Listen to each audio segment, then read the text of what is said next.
Hi, Lana here, Carnivore Day 26 vlog.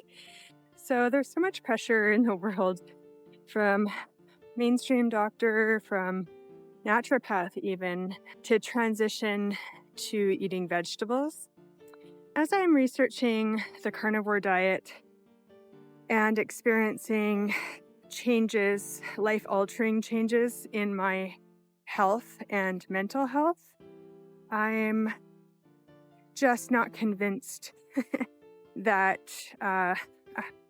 it's hard to even say it because it goes against the grain of everybody, but I'm just not convinced that vegetables are the way to go. I'm researching oxalates. When you go on a carnivore diet, you do oxalate dumping. You can do it for years because our regular normal standard diet is so full of oxalates that it gets buried in our cells and tissues, and it can cause death. These oxalates can be extremely dangerous. They cause kidney failure. People that drink a lot of smoothies and have a lot of fresh spinach in their smoothies, etc. There's people that have been on death's door because of all the oxalates in their foods that they're eating. And it's a big warning sign when you're going carnivore to be aware of the oxalate dumping. You can have a little bit of lemon, like half a cup of lemon juice a day, to mitigate that and help prevent kidney stones. You can eat a little bit of oxalate containing food to lessen your withdrawal and dumping symptoms. Those symptoms can be extreme fatigue. It can be chronic diarrhea, muscle aches, headache, severe headache. I can't think of any more off the top of my head, but I did have most of those things, not so much the diarrhea, a little bit. But no one talks about oxalates in mainstream world. Nobody talks about this. But if someone comes into an emergency room, they will be put on a low oxalate protocol to literally save their life. So I'm reading Toxic Superfoods by Sally Norton, and she's talking about all the oxalates in our regular foods, and there are vegetables that don't have as high oxalates. There are not so many grains, some grains, I guess, that have not a lot lower.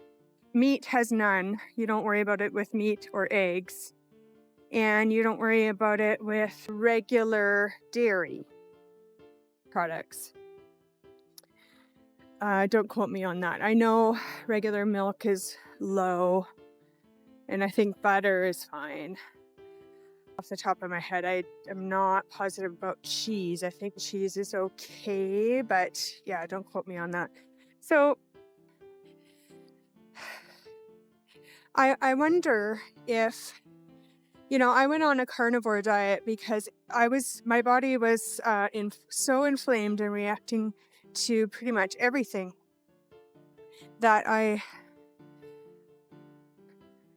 was so sick, and so I decided to only eat what I know doesn't bother me, which is meat. And I wonder if the average person who doesn't have a autoimmune condition or any major chronic illness, but has, say, some chronic pain or like lower level inflammation, if they looked at their oxalate consumption and they reduced that, if that would improve their health. And I also wonder about all of our food sensitivities. Sally Norton is saying that they reduce once our oxalate consumption reduces. Like, there's a reason behind everything, right? Even as a child, I had major stomach issues, and the doctor just figured it was when I ate high-fat food, which our family was like meat and potatoes people. I don't think that was really the case. There wasn't really any high-fat food to speak of. So it was never diagnosed that I had issues with dairy, or gluten, but as a young mother, I finally took charge of my own health, and I discovered how much better I felt without those things in my life. And then when I brought them back in, I would get really ill, like respiratory issues and needing to go to the hospital. So I'm not positive that oxalate's an issue for me. I don't know, and I don't think anyone really knows the underlying causes of food sensitivities and whatnot. But I can tell you, I've never had food sensitivity to meat. And that just tells me that meat is not inflammatory. And I am 26 days into carnivore, and I feel good. Like, I'm not starving. I'm not unhealthy. I don't have scurvy. I'm not bleeding from the gums. In fact, my oral health is improving. I don't have any red inflamed gums. When I'm flossing, there's no blood, and my teeth are getting whiter, which is really cool. So I guess I'm just surprised at all of the data out in the world, all of the data that I don't think it's accurate. Our medical system and pharmaceutical companies and food industry, they don't care about our health. I don't think they really do. I think the medical system's supposed to be there for emergency medicine. But the system is making so much money off of sick people. Obesity, heart disease, stroke, autoimmune disease, cancer.